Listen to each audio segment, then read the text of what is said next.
Lluvias torrenciales afectan a Quito, donde murió un joven alcanzado por un rayo, Ambato, donde hubo deslizamientos de tierra, y Cuenca, donde se desbordaron ríos y se suspendió el servicio de agua. La Corte Constitucional revisa una demanda de inconstitucionalidad sobre los decretos presidenciales que, en un caso, designó a una vicepresidenta y en otro le encargó el poder. Y otra demanda sobre el caso de Verónica Abad. Llegaron a Esmeraldas 15 contenedores con parte de los 48 generadores que producirán 91 megavatios. Al momento se realizan obras civiles para instalarlos. El Centro de Inteligencia reclasificó a los grupos criminales y actualizó su distribución geográfica en 23 provincias. Más de 30.000 residentes evacúan zonas de Los Ángeles por 3 incendios forestales que consumieron 20 mansiones de lujo y 1.000 hectáreas. El régimen de Nicolás Maduro ejecuta una ola de detenciones contra políticos, activistas y ciudadanos extranjeros, a un día de la marcha convocada para rechazar el fraude electoral y los intentos del chavismo para perpetuarse en el poder. Amigos, ¿cómo están? Buenas tardes. En este miércoles 8 de enero de 2025 les contamos que las fuertes lluvias continúan en sectores de Cuenca, Quito y Ambato. También hay vías que han tenido que ser cerradas debido a las afectaciones causadas por las intensas precipitaciones.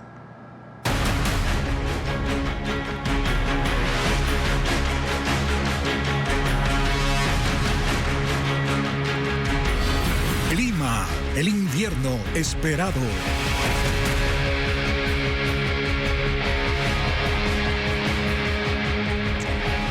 Inundaciones, deslizamientos, crecida de ríos y cierre de vías son parte de las afectaciones que dejan las fuertes lluvias que se presentan desde el martes en Azuay, Pichincha y Tungurahua. Las autoridades han solicitado a la población tomar precauciones porque las precipitaciones continuarán, como informa Luis Alfredo Zúñiga. Al menos 5 horas de intensa lluvia durante la tarde y noche del martes dejó afectaciones en Cuenca. El caudal del río Machángara creció y cobró fuerza, y este miércoles se mantiene en estado de prealerta de desbordamiento, con un caudal de 37.56 metros cúbicos por segundo. Hubo inundaciones y calles anegadas en al menos 5 sectores de la urbe por el desbordamiento de quebradas. En la avenida del Migrante, la precipitación transformó la vía en un río que arrastró lodo y piedras, por lo que la circulación vehicular se suspendió temporalmente. Mientras hacían trabajos de limpieza, el sector Ochoa León se inundó y el agua ingresó a los estacionamientos. Se rompieron los muros, es lo que salió el agua. Entró en las casas, se despedazó todo. Además, se suspendió el servicio de agua potable en 12 sectores, debido a que 2 árboles colapsaron en la calle del Molino, rompiendo una tubería. Y aún se trabaja en su reparación. La alerta de lluvias continúa este miércoles, por lo que se ha pedido a la ciudadanía no acercarse a las orillas de los ríos. Las afectaciones también se dieron en Quito. La lluvia con tormenta eléctrica cubrió el norte, centro y sur de la urbe. Hasta las 8 de la noche, según el ECU 911, hubo 8 alertas por inundaciones a viviendas en los sectores del Batán, el Inca y la Jipijapa. Además, el estacionamiento de un centro comercial en el norte se inundó. Así lo reportaron usuarios en redes sociales. En las calles hubo dificultades para la circulación vehicular. Así se observó en vías como las Naciones Unidas y la 6 de diciembre. Las precipitaciones causaron además cortes de luz, según informó la empresa eléctrica Quito, en el Valle de los Chillos y en el sur de la capital, e inspeccionaron otros 6 sectores que tampoco contaban con el servicio. La alerta de lluvias continúa. Ambato fue de las ciudades más afectadas en la provincia de Tungurahua. Hubo un deslizamiento de tierra que obstaculiza la vía que une a las parroquias Quizapincha y Pinyo, a la altura del Parque La Familia. Desde el ECU 911 se coordinó para ejecutar el levantamiento de los escombros y aún se trabaja en el sitio. La noche del martes se evidenciaron calles anegadas, como la avenida Bolivariana, por lo que se ejecutaron trabajos de limpieza para habilitarlas. Hola a todos. Se emitió una nueva alerta del clima en al menos 13 provincias del Ecuador, donde se prevé niveles muy altos de lluvias y tormentas para este miércoles. También permanece activa otra advertencia meteorológica del INAMI que se extiende hasta el 9 de enero. Vanessa Robles reporta. Pese a estar vigente la alerta por lluvias, tormentas y vientos en el país, el Instituto Nacional de Meteorología e Hidrología, INAMI, hizo un nuevo aviso para este miércoles 8 de enero. Será uno de los días con más lluvias, tormentas eléctricas y ráfagas de viento en al menos 13 provincias de la costa y la sierra. Los niveles de precipitaciones serán muy altos en Esmeraldas, Santo Domingo, Manabí, Los Ríos, Guayas y El Oro en la costa, mientras que en la sierra, Carchi, Imbabura, Pichincha, Cotopaxi, Bolívar, Azuay y Loja serán las más afectadas. Para la Amazonía se estiman niveles altos en las provincias de Sucumbíos, Napo, Pastaza, Zamora Chinchipe y Morona Santiago, mientras que para la región insular habrá niveles medios de lluvias, principalmente en San Cristóbal y Santa Cruz. Asimismo, la entidad advierte incrementos del nivel de algunos ríos, riachuelos, lagunas y esteros, además de deslizamientos en esas provincias. Según el INAMI, se debe a la presencia de las ondas tropicales en Sudamérica y el calentamiento diurno. Los pronósticos de lluvias intensas en el país se mantienen vigentes hasta el 9 de enero. En Quito, la tormenta eléctrica que cayó la tarde de este martes dejó una víctima mortal, un joven de 16 años que fue alcanzado por un rayo mientras retornaba a su vivienda. Carla Delgado amplía la noticia. En el barrio La Argelia, al sur de Quito, aún hay consternación entre los testigos de la muerte de Esteban Ami, un joven de 16 años. Él falleció tras ser alcanzado por un rayo mientras cruzaba por este puente para ir a su casa. Venía del Colegio Central Técnico donde cursaba los últimos años de bachillerato. Eran las 3 de la tarde y en la zona se había desatado una tormenta eléctrica. Le dan los primeros auxilios y al ser una situación grave le trasladan inmediatamente al centro de salud de Chimbacalle, donde los galenos de turno le brindan los primeros auxilios, pero minutos más tarde confirman su deceso. El rayo cayó con tanta intensidad que dejó marcado en el cemento el punto en donde estuvo el estudiante. Cuando lo veo ya lo veo tirado en el piso porque ese rayo, ese estruendo que hizo, yo entré rápido al taller porque en verdad no sabía qué era lo que había pasado, pensaba que había caído en un transformador o algo. Esteban Ami vivió en el sector desde niño. Sus vecinos cuentan que era un chico responsable y de casa. La familia fue a la morgue la mañana de este miércoles y permaneció en silencio. El cuerpo de bomberos recordó hoy que 2 personas murieron en las mismas circunstancias del año pasado y formuló recomendaciones para evitar más tragedias. Cuando hay tormentas eléctricas, nosotros no deberíamos hacer actividades a cielo abierto. Deberíamos tratar de refugiarnos por lo general en estructuras que sean cubiertas y evitar usar equipos que tengan conexión eléctrica, teléfonos que se estén cargando, computadoras que estén conectadas a la red eléctrica. Un relámpago contiene alrededor de 15 millones de voltios, por lo que su impacto resulta devastador. 3 incendios en el condado de Los Ángeles, en California, se propagan sin control. Las llamas, que han destruido al menos 20 mansiones y consumido más de 1.000 hectáreas, dejan 2 muertos. Las autoridades dieron orden de evacuación para más de 30.000 residentes. Ileana Suárez con las imágenes. Hay caos en el condado estadounidense de Los Ángeles debido a 3 incendios forestales que han llegado a zonas urbanas. El más extenso es el de Palisades, en el límite con Malibú. Se extiende hacia un lujoso vecindario y ha destruido más de 20 casas. En Pasadena hay otro incendio activo denominado Eaton Fire. Obligó a evacuar a los pacientes de una residencia de adultos mayores en medio de la noche. Todos esperaron en la calle la llegada de las ambulancias para ser trasladados a hospitales y refugios. En esta región reportan 2 fallecidos. Un tercer incendio, Horst Fire, comenzó a las 10:30 de la noche en el Valle de San Fernando y se extendió hacia el Bosque Nacional de Los Ángeles. La combinación de vientos y sequía intensifican las llamas, por lo que las autoridades ordenaron la evacuación inmediata de 30.000 residentes. 1.400 bomberos intentan controlar las llamas. En esa región hay 1.200 hectáreas destruidas y daños en el sistema eléctrico, dejando a 220.000 usuarios de casas y negocios sin el servicio. En las carreteras la situación es crítica. Se formaron embotellamientos y ante la desesperación, la gente dejó abandonados sus vehículos para huir a pie, por lo que las autoridades enviaron retroexcavadoras para retirarlos de la vía. Algunas personas regresaron para rescatar a sus animales. El gobernador de California, Gavin Newsom, pidió a los residentes seguir las instrucciones de los servicios de emergencia. Advirtió que este clima seco y los vientos intensos son condiciones que propagan los incendios y se mantendrán hasta el jueves, por lo que se declaró una alerta para los condados de Santa Bárbara, San Bernardino, Orange, Riverside y San Diego, mientras que para Los Ángeles y Ventura se ha declarado estado de emergencia. En contraste, el centro de Estados Unidos y la costa este pasan por una intensa ola de frío que llega del Ártico y está acompañada de nevadas récord en algunas regiones, afectando a 60 millones de residentes. 7 estados declararon situación de emergencia y solo en Missouri se reportaron 350 accidentes de tránsito. 4 personas han muerto desde el fin de semana y 250.000 usuarios están sin servicio de energía eléctrica. Además, la acumulación de hielo y nieve en las pistas de los aeropuertos ha obligado a la cancelación de más de 1.500 vuelos desde el lunes.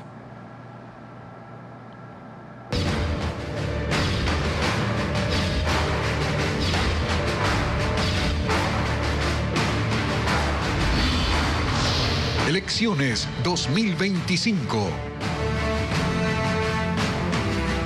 Anoche ingresó a la Corte Constitucional una demanda en contra de los decretos del presidente Daniel Noboa en los que nombra a Cynthia Gelibert como vicepresidenta y luego le encarga temporalmente la presidencia de la República. En un comunicado, la Corte informa sobre esta y otras causas y aclara que no puede pronunciarse de oficio, sino solo a petición de parte.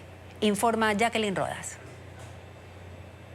Ante las denuncias de violaciones constitucionales por parte del presidente de la República, Daniel Noboa, y los exhortos para que la Corte Constitucional actúe, el organismo se pronuncia mediante un comunicado. La Corte aclara que no tiene potestad de actuar de oficio y tratar casos por su propia iniciativa, sino que resuelve las peticiones que son presentadas ante esta magistratura y siempre que sean de su competencia, que no es ajena a la realidad del país y cuenta con la firme resolución de priorización por parte del Pleno para atender oportunamente los temas. Luego informa sobre 6 causas de interés nacional que están en su conocimiento, entre ellas una demanda presentada anoche a las 22:38 por un abogado de nombre Gabriel Pereira. Él solicita a la Corte que declare la inconstitucionalidad de 2 decretos ejecutivos, el 494 y el 500, en los que Noboa nombra vicepresidenta a Cynthia Gelibert y luego le encarga la presidencia de la República hasta el domingo. Esta causa fue sorteada y recayó en la jueza Carla Andrade. La Corte además informó que otras 2 causas relacionadas con la suspensión de la vicepresidenta Verónica Abad están en trámite en los despachos de los jueces Daniela Salazar y Richard Ortiz, y señala que la defensa del orden constitucional es tarea de todas las instituciones del Estado en lo que a cada una compete. Por tanto, esta Corte no tiene el monopolio de esa defensa y que no puede perder independencia e imparcialidad pronunciándose sobre conflictos que en algún momento pueden llegar a la Corte Constitucional para que los resuelva. Los candidatos presidenciales insisten en su pedido al Consejo Nacional Electoral para que se pronuncie sobre la negativa inicial de pedir licencia por parte del presidente Noboa y su decisión de hacerlo solo por días. Patricio Díaz tiene los detalles. Los candidatos presidenciales insisten en pedir un pronunciamiento al Consejo Electoral sobre la licencia del presidente Daniel Noboa. Esta mañana, Jorge Escala, candidato de Unidad Popular, le exigió actuar de oficio sobre un incumplimiento legal como no pedir licencia y señala directamente a la presidenta del organismo, Diana Tamaín. Ella estaría también cometiendo el delito o la vulneración de la norma, de la ley. A ella le corresponde no solamente estar vigilante, sino exigir el cumplimiento de la norma. Y desde nuestra condición de candidato le exigimos que haga respetar la ley. Ayer, Leonidas Issa, candidato de Pachacutic, Cuestionó igualmente a la presidenta del CNE y demandó al resto de sus integrantes que actúen. No puede ser que ahora tengan, con el debido respeto a la Amazonía, a una señora Diana Atamaín como sierva utilizada de la oligarquía de este país. Eso no es democracia. Henry Cucalón, postulante a la presidencia por Construye, se manifestó ayer en el mismo sentido. Insistió en que el Consejo debe tratar de manera urgente su pedido de un pronunciamiento sobre la licencia del presidente de la República y apoyó la posición de la consejera electoral Elena Nájera, que solicita al Pleno del CNE una resolución sobre el tema. En el caso de que el Consejo Nacional Electoral continúe jugando en el silencio cómplice del abuso del poder y no de un árbitro imparcial en la democracia, viene la acción por incumplimiento que será llevada ante la Corte Constitucional. La presión sobre el Consejo Electoral también se produjo por parte de académicos y juristas. En su manifiesto hecho público este martes, dijeron que ese organismo sí tiene facultades legales para controlar el incumplimiento de la ley. Hasta ahora, los consejeros electorales no se han pronunciado acerca de la serie de cuestionamientos a su silencio sobre la licencia del mandatario por campaña. Vamos a la pausa y al volver, manifestaciones en ciudades como Quito, Guayaquil, Riobamba y Galápagos exigen justicia por el caso de la desaparición y asesinato de los 4 menores de las Malvinas. Ya les contamos. Los generadores comprados para ser instalados en Esmeraldas empezaron a llegar al Ecuador. Las obras para instalarlos terminarán a mediados de mes, pero los equipos empezarán a entregar energía recién en febrero o inicios de marzo. Francisco Garcés sigue el tema. Los primeros 15 contenedores en los que está una parte de los 48 generadores comprados a la empresa Austral llegaron al país. Conforman los 3 primeros embarques de un total de 11. Los equipos fueron comprados por $90 millones.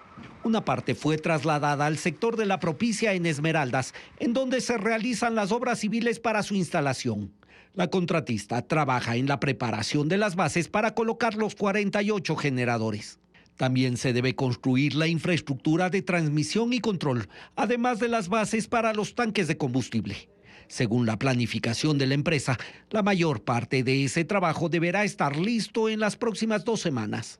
Una parte de los generadores restantes y los equipos complementarios están en tránsito desde el Líbano, según informó Austral, y llegarán al Ecuador en los próximos días.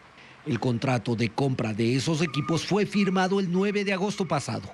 Según el Ministerio de Energía, los generadores tenían que estar en funcionamiento en diciembre y, según la contratista, en enero.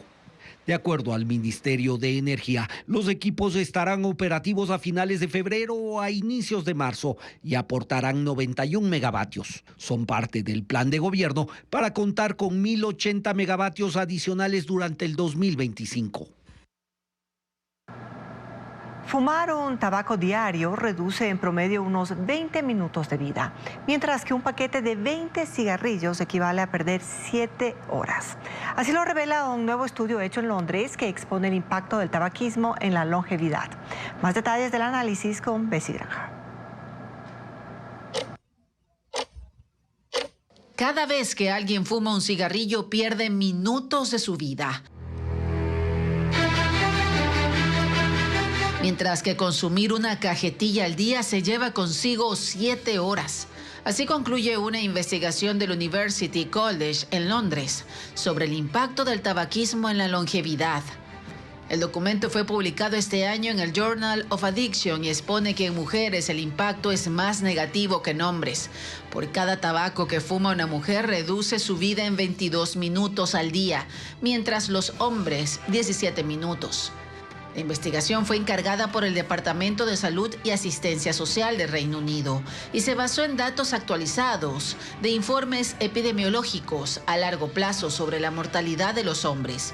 En el caso de las mujeres, se basó en el Million Women Study, que siguió la salud de la población durante décadas. Estos evidencian un aumento en comparación con estimaciones realizadas en el 2020, que situaban la pérdida promedio en 11 minutos por cada cigarro. Además de reducir la esperanza de vida, el tabaquismo está asociado con enfermedades graves, incluyendo cáncer de pulmón, males cardíacos y respiratorios que podrían desencadenar una muerte prematura. Según los investigadores, a pesar de que la mayoría de consumidores es consciente de los perjuicios de fumar cigarrillos, un gran porcentaje persiste en seguir utilizándolos, sin calcular que los daños son acumulativos. La Agencia Nacional de Tránsito alertó sobre estafas mediante correo electrónico que contienen infracciones falsas. Esta no es la única institución pública que ha emitido este tipo de advertencias, como lo detalla Adriana Bermeo.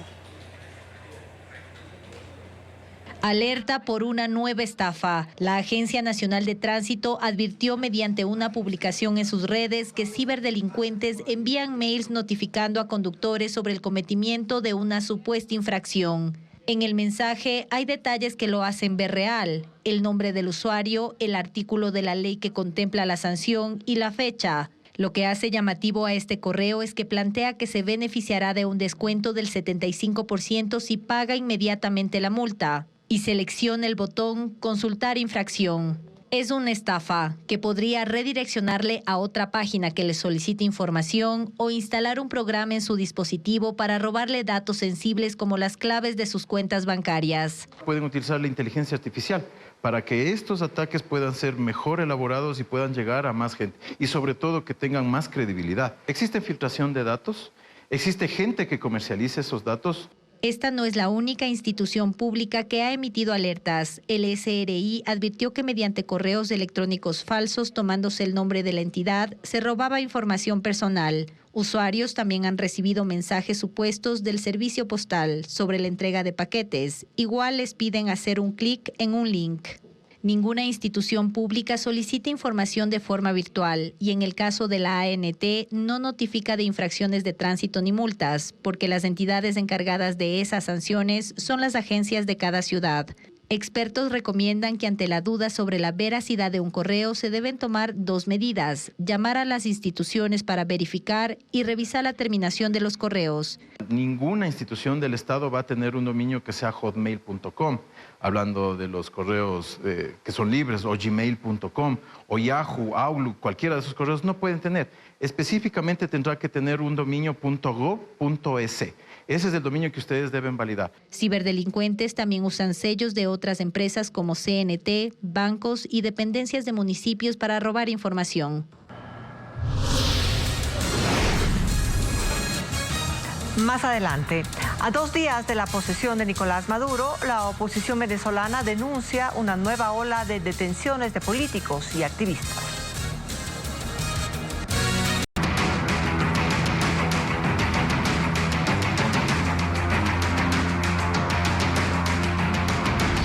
Los 4, un mes sin respuesta.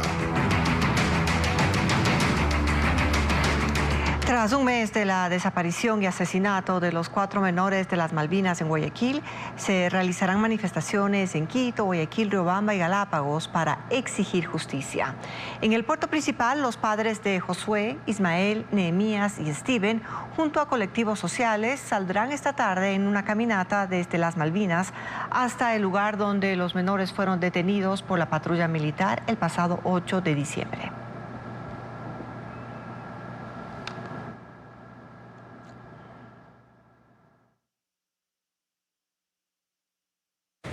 Así también el Estado ha cumplido parcialmente las recomendaciones emitidas por el Comité contra la Desaparición Forzada de las Naciones Unidas, que solicitó medidas de protección para las familias de los menores, y las autoridades no se han referido al tema. Informa Bessie Granja. Este 8 de enero se cumplió un mes desde que los hermanos Josué e Ismael Arroyo, Nehemías Arboleda y Steven Medina, de entre 11 y 15 años, desaparecieron y fueron asesinados tras ser detenidos por 16 militares de la Fuerza Aérea Ecuatoriana en el sur de Guayaquil. Este miércoles también se cumplió el plazo que el Comité contra la Desaparición Forzada de las Naciones Unidas dio al Estado ecuatoriano para ejecutar las recomendaciones que el organismo solicitó en torno a este caso. Según el colectivo de derechos humanos que ha patrocinado el caso y vigilado este proceso, el Ecuador ha dado cumplimiento con las acciones urgentes de búsqueda de los 4 menores de edad, cuyos restos fueron localizados en Taura el pasado 24 de diciembre e identificados una semana después. Con la adopción de medidas cautelares, según el Comité Permanente por la Defensa de los Derechos Humanos, la respuesta ha sido parcial de parte del Estado ecuatoriano a favor de las familias. Por una parte, el programa de víctimas y testigos de la Fiscalía General del Estado ha dado la apertura para acogerlas. Sin embargo, el Estado no ha protegido a los padres de Josué, Ismael, Nehemías y Steven, los cuales han sido víctimas de estigmatización y una campaña de desprestigio en redes sociales, tras las declaraciones del ministro de Defensa, Giancarlo Lofredo, quien afirmó que los menores fueron aprehendidos por cometer un delito tras un informe entregado por la patrulla. Esto abonó a las críticas.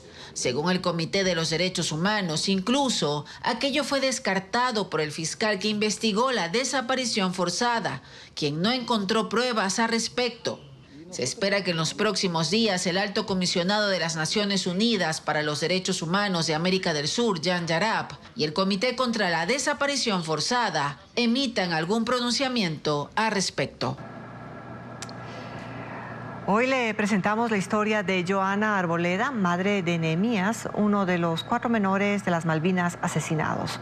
Ella vive en extrema pobreza y ha perdido su trabajo, pues dedica todo su tiempo al proceso judicial. Merlin Ochoa con la información. En una de las esquinas del barrio popular Las Malvinas en el sur de Guayaquil hace falta uno, Nehemías Saúl, uno de los 4 menores asesinados. Johanna Arboleda, de 38 años, es madre soltera. Su soporte son sus hijas de 6 y 17 años, pero con lágrimas de dolor, relata que nunca olvidará a su hijo, quien fue retenido por los militares el 8 de diciembre. 2 días después, el 10, cumplió 15 años. En su mente no solo la aniquila su ausencia, también el pensar en el sufrimiento que vivió su hijo durante las últimas horas de vida. Él me quería muchísimo y él siempre cuando yo le hablaba, llega temprano, sí mami, y antes que se vaya la luz yo llego. Pasa todo el día sedada, toma medicamentos no solo para la diabetes, también tranquilizantes que le permitan sobrellevar momentáneamente su dolor. Vive en extrema pobreza, su casa es de paredes de madera, zinc y caña.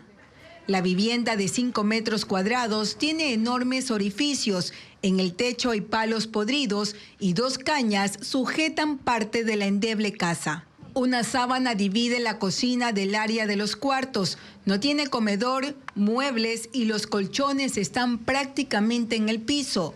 Solo un foco los alumbra durante las noches. Johanna laboraba en un restaurante, pero la despidieron pues dejó de ir a trabajar tras la desaparición de su hijo. Vive de las donaciones de sus amigos y vecinos. Cuando hay dinero, come una vez al día. Lo poquito que tengo lo distribuyo a veces para lo que tengo para el desayuno. De ahí muchas veces tengo que sacar para el transporte para poder salir a hacer los trámites que estoy haciendo.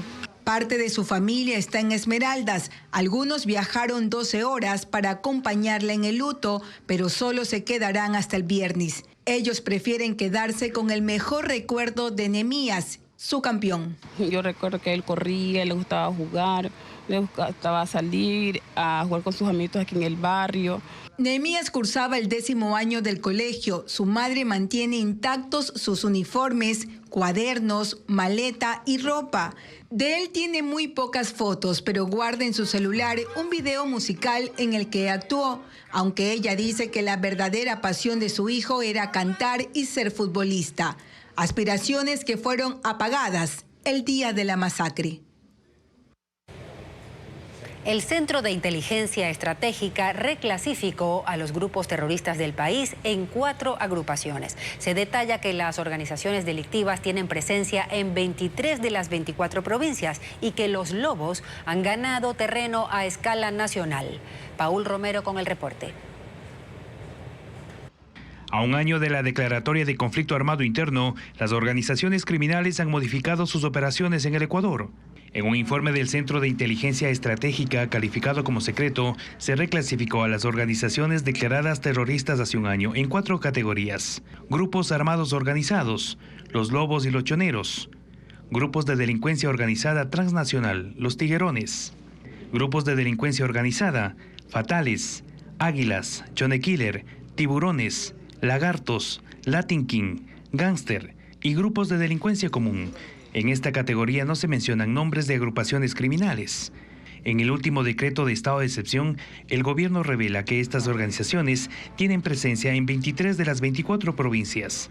Solo Galápagos no consta en la lista de incidencia territorial. En Esmeraldas están los tiguerones, gángster y lobos. En Manabí, fatales, choneros, lobos. En Guayas, fatales, águilas, tiguerones, choneros, lobos, lagartos, Chone Killer, Mafia 18, tiburones y Latin King. En Santa Elena, choneros, lobos y lagartos. En El Oro, choneros, tiguerones y lobos. En Los Ríos, águilas, fatales y lobos. En Pichincha, lobos y tiguerones. En las provincias de Carchi, Imbabura, Cotopaxi, Tungurahua, Chimborazo, Azuay, Loja, Napo, Zamora Chinchipe, consolidaron su poder los lobos. En Bolívar y Cañar, los choneros. En Sucumbíos y Orellana, los águilas. En Santo Domingo de los Áchilas, el grupo R7. Los lobos, según la Dirección de Investigaciones de la Policía, cooptaron su hegemonía criminal en 17 provincias y desplazaron a los choneros que operan en 8. En Guayas están 10 de las 11 agrupaciones que se disputan con violencia el control de las zonas cercanas a los puertos para el envío de droga a Europa, Estados Unidos y otros delitos como tráfico de armas, secuestro y extorsión. De las 22 organizaciones declaradas terroristas en enero de 2023, 11 se mantienen y las demás han sido absorbidas o debilitadas por la muerte de sus cabecillas o por la acción del bloque de seguridad. Desde octubre del año pasado, las Fuerzas Armadas y la Policía centraron sus operaciones en Guayas, Los Ríos, Manabí, Orellana, Santa Elena, El Oro y Sucumbíos, en donde la tasa de muertes violentas supera las 40 por cada 100.000 habitantes.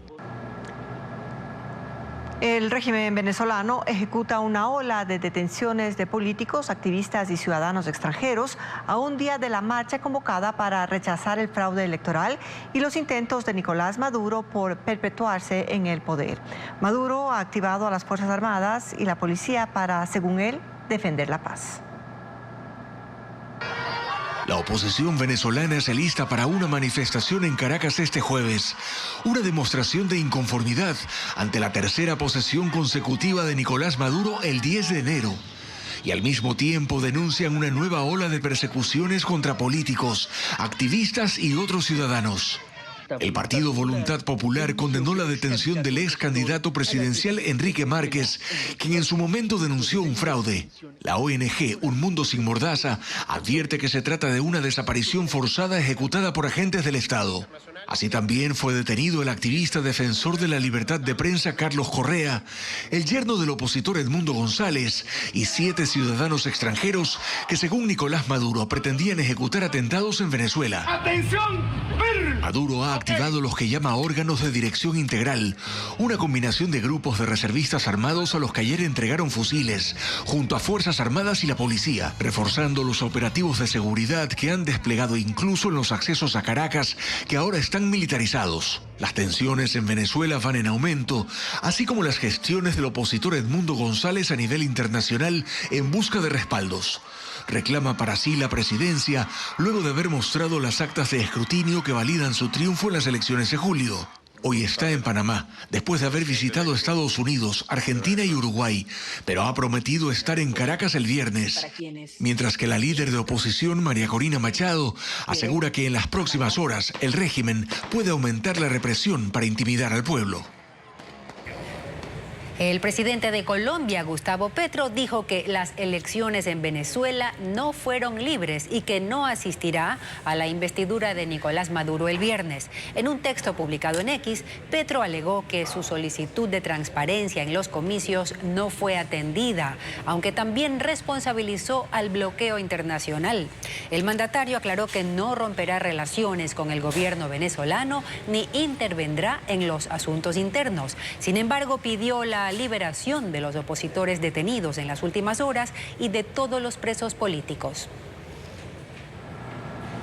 Los restos del expresidente de Estados Unidos, Jimmy Carter, son velados en el Capitolio y se alistan funerales de Estado previstos para mañana y el viernes en la Catedral Nacional en Washington. El féretro cubierto por la bandera nacional permanece expuesto en la rotonda justo bajo la gran cúpula del edificio donde se ha levantado una capilla ardiente. Ahí recibe la visita de centenares de personas y altos funcionarios de gobierno han rendido tributo al exmandatario fallecido el 29 de diciembre a la edad de 100 años.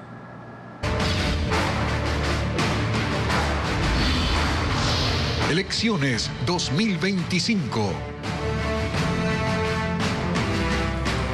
El candidato a asambleísta por la Revolución Ciudadana, Ricardo Patiño, afirmó que si su movimiento gana la presidencia de la República, Rafael Correa volverá al país y Jorge Glass saldrá libre. Esas expresiones provocaron señalamientos dentro del movimiento y una aclaración por parte del mismo Patiño. En la campaña de la Revolución Ciudadana hay actos que unos consideran ruidos que otros entienden como el develamiento de agendas inconfesables. El ex canciller del correísmo y hoy candidato a la Asamblea, Ricardo Patiño, en un mitin indicó que una eventual victoria electoral de su candidata presidencial implicaría el retorno y la libertad de los líderes de su movimiento. Porque solamente así volverá Correa, liberaremos a Glass y tendremos a Luisa González y a Diego Borja en la presidencia de la República del Ecuador. Esto provocó que voces dentro de la organización señalaran que esa declaración no se correspondía con los objetivos de la campaña, de la búsqueda del poder. A las voces que se manifestaron no se sumó la de la candidata presidencial Luisa González. Quien sí hizo un alcance a su declaración primera fue el propio Patiño, para que nadie piense que de volver al poder ellos intentarán intervenir en la justicia. Pero no es la única explicación que se ha dado en los últimos días en las filas del correísmo.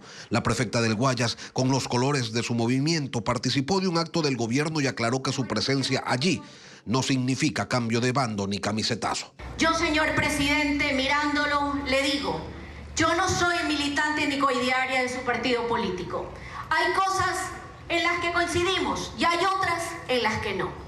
Yo estoy muy clara a qué represento y a la militancia de la que soy, pero también tengo claro que mis diferencias ideológicas quedaron de lado para ponerme la camiseta de la provincia del Guayas. Esto quizás como respuesta a quienes dentro del movimiento la han cuestionado por su cercanía con el régimen.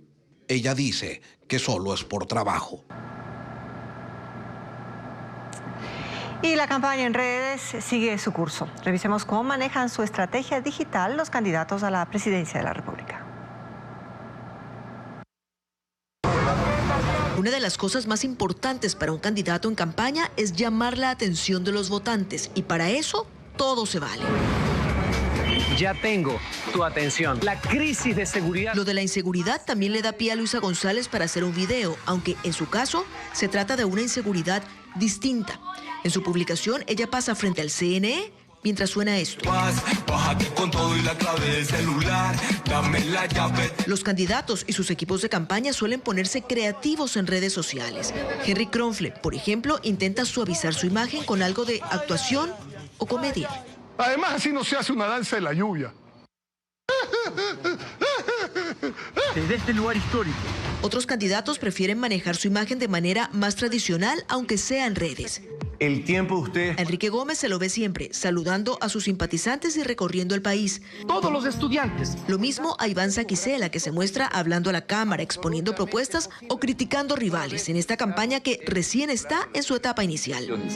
¿Y qué hacemos con los jóvenes que... Este miércoles concluyeron las audiencias de impugnación contra 4 de los 9 candidatos a jueces de la Corte Constitucional. La comisión calificadora notificará desde este jueves si los postulantes siguen o no en el concurso. Fabiola Santana con los detalles.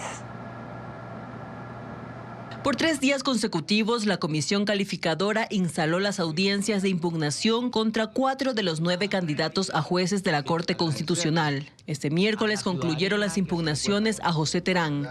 2 abogados lo acusaron de un incremento injustificado del patrimonio. Según ellos, pasó de tener $549.000 en 2022 a $799.000 en 2024. ¿Cómo es posible que en el transcurso de 2 años la declaración juramentada no se ha declarado $249.000 de alrededor, aproximadamente. Terán llegó acompañado de un perito que intervino en su defensa. Según su evaluación, los incrementos responden al aumento de la plusvalía de un bien, herencia de otro y la adquisición conyugal de un tercero. El martes también se atendió la impugnación contra la candidata Claudia Salgado. El abogado de las víctimas en el caso Chevron dijo que como funcionaria de la Procuraduría del Estado priorizó la sentencia de un laudo arbitral contra el Estado ecuatoriano y cuestionó la defensa internacional en el intento de anular ese laudo. El Ecuador está siendo condenado a pagar más de $2.000 millones y gran parte, no digo que la única, gran parte de esa responsabilidad es la doctora Salgado por haber defendido los intereses de Chevron. Es grave que él afirme que carezco de probidad notoria por no lograr la nulidad de un laudo arbitral. La probidad, señores comisionados, se mide por la corrección de la conducta y el cumplimiento de las obligaciones legales, y no por los resultados de un proceso. La comisión calificadora decidirá si acepta o no las impugnaciones y si los candidatos seguirán en el concurso. Serán notificados desde este jueves. Una de las ferias tecnológicas más importantes del mundo se realiza en Las Vegas, Estados Unidos. El evento presenta las últimas innovaciones y dispositivos con inteligencia artificial. Además, hay una nueva actualización del software de iPhone que protege datos personales y bancarios. Apple lanzó su nueva actualización de software iOS 18.2.1. que es compatible con el iPhone X y todos los modelos posteriores.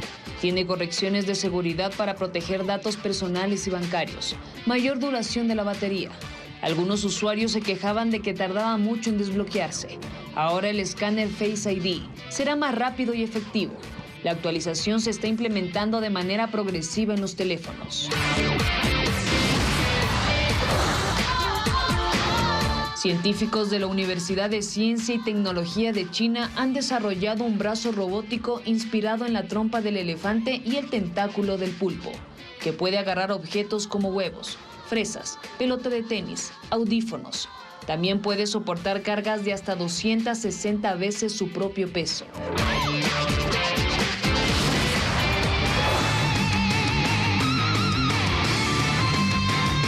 En Las Vegas, Estados Unidos, se desarrolla la Feria Tecnológica CES, con 4.000 expositores que presentan las últimas innovaciones y dispositivos con inteligencia artificial, entre ellos los proyectores triplegables, con una resolución de 720 píxeles y una batería que dura 2 horas, una guitarra que permite a cualquiera comenzar a tocar y cantar, sillones de masajes para tratar dolores musculares, robots de todo tipo, electrodomésticos inteligentes y novedades en gafas, relojes y teclados. La sequía prolongada provocó cambios en el comportamiento de las tandacuchas. Estas inofensivas mariposas han salido en gran número y no han pasado desapercibidas por la gente. Diego Puente preparó un reportaje sobre esta especie. Las tandacuchas son víctimas de la ignorancia. La gente asocia estas mariposas nocturnas de color negro, gris y marrón con la desgracia o con la muerte y las mata. Las tandacuchas son inofensivas. Se alimentan de néctar de flores y usan su trompa para extraer líquido de frutas en descomposición. No tienen dientes ni pico. Los entomólogos que las estudian saben que ayudan a polinizar plantas que florecen en las noches y que son el alimento de aves nocturnas, reptiles y anfibios. Y tienen una distribución desde el sur de los Estados Unidos hasta el norte de Argentina, ¿no? Entonces son unas mariposas que están presentes en casi todo el continente americano. Viven cerca de un año. Hasta el 10º mes son larvas y pasan en la tierra comiendo vainas de habas, fréjoles y porotillos. Maduran en capullos y el último mes se convierten en mariposas de gran tamaño. Hay ejemplares de hasta 30 centímetros, pero en general miden entre 15 y 20 centímetros. Su gran tamaño, su actividad nocturna, su color y la textura de su lomo hacen que en algunos países sean consideradas de mala suerte o se les atribuye el presagio de la muerte. Eso es un mito. Al momento de Manipularlas o al menos tocarlas brevemente o verlas pueden dejar ese polvito que mucha gente lo asocia con problemas, con la muerte, no sé, con el miedo, con el susto. Pero en realidad son pequeñas escamas, las pequeñas escamas microscópicas que se están desprendiendo de las alas. En la última semana han aparecido en grandes cantidades en ciudades de la sierra. Usuarios de redes sociales han hecho fotos y videos de cientos de ellas en la Catedral de Cuenca. La extensa sequía provocó cambios en su comportamiento y cientos de ellas salieron apenas sintieron la humedad de las lluvias. Toda la población de estos insectos que debían haber salido paulatinamente empezaron a salir de una sola. Se posan en superficies claras, son atraídas por las luces aunque las desorientan. Eso explica que se golpeen y que por la fragilidad de sus alas, muchas mueran. No hay estudios que determinen su grado de vulnerabilidad, pero los entomólogos consideran graves afectaciones por la expansión urbana, los incendios y los ataques de los